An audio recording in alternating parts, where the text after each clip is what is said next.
I'm J.R. Church. Welcome to today's analysis of the news. Well, it's Monday. We had a great weekend. I hope you did too. I want to thank the many of you who have supported our ministry by purchasing our 2008 Prophecy in the News television programs for a gift of $50. And your $50, of course, is going to help us pay for carpet and paint and supplies to renovate part of our building for offices. And we thank you for that. And I hope those of you who haven't got this yet will remember the program that was up over the weekend will still be up for a few more days, and I hope you will take advantage of that and get these broadcasts and help us with our building renovation. Here's an article from Times Online of London. It says that Britain is preparing for 65,000 deaths from the swine flu. The NHS has been told to plan for a worst-case scenario of 65,000 swine flu deaths this year. The news came as the number of people to die after contracting the virus rose sharply. Health officials say that 29 people have now died in Great Britain, up from 17 confirmed deaths on Monday. So just within a few days' time, the number of deaths has almost doubled. Sir Liam Donaldson, the chief medical officer, said that it was not yet known whether the most recent victims had underlying health problems. In all, 26 people have died in England and 3 in Scotland, including an ill baby in London and a tourist with significant medical problems who died in hospital in Inverness. The result of a postmortem on Chloe Buckley, 6 years old, who died last week, are not yet known. About 55,000 people have reported flu symptoms last week. Now, we're talking summertime here. It's not even flu season. The number of patients in the hospital with swine flu has doubled to 652, of whom 53 are in intensive care. Visits to the hospitals and calls to the National Health Service Direct have risen sharply. The surge prompted officials to announce the launch next week of the National Pandemic Flu Service, as disclosed yesterday in the Times of London. The advice to prepare for 65,000 deaths is based on 30% of the population falling ill. Children under 14 are being hit hardest, with the NHS was told to plan for a worst-case scenario of up to half of all children being infected during the first pandemic wave. And by the way, the swine flu all over the world has become a pandemic faster than any previous known disease in the history of the human race. President Obama has allocated $1.8 billion to fight the pandemic.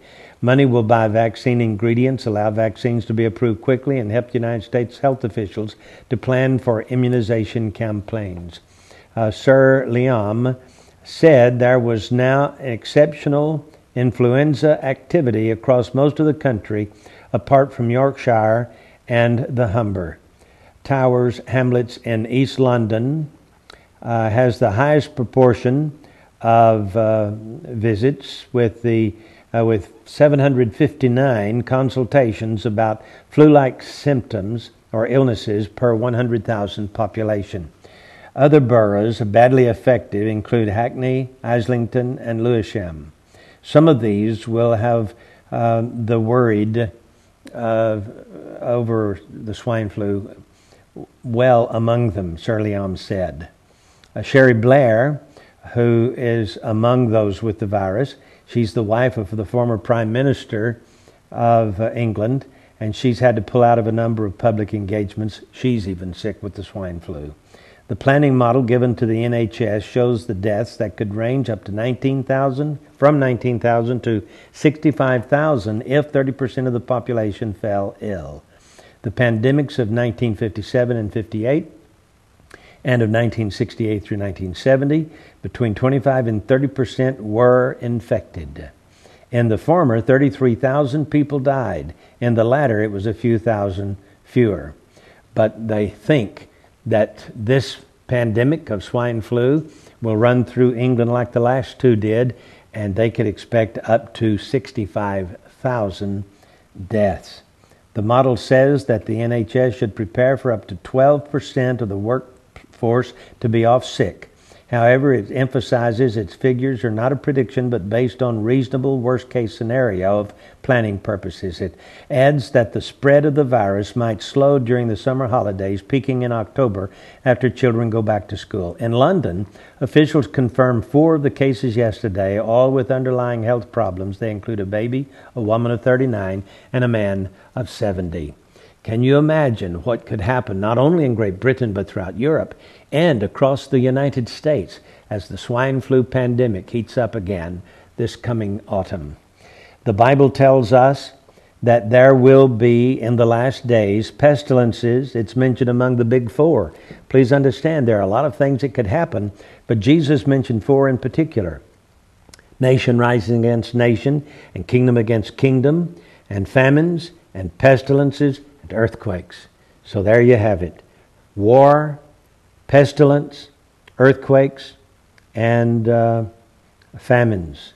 These things will be characteristic of the coming tribulation period. We are not here to tell you that the tribulation period has begun, but it certainly looks apocalyptic in these days.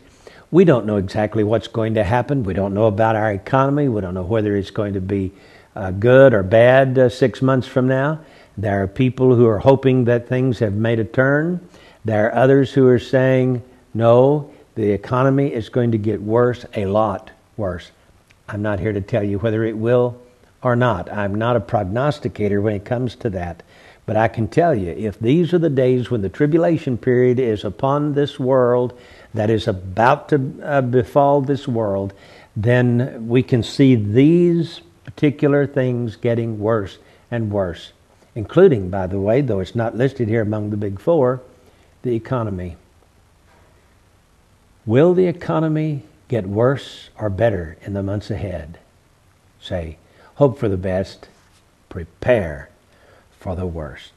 I'm J.R. Church. We'll see you again tomorrow with our analysis of the news.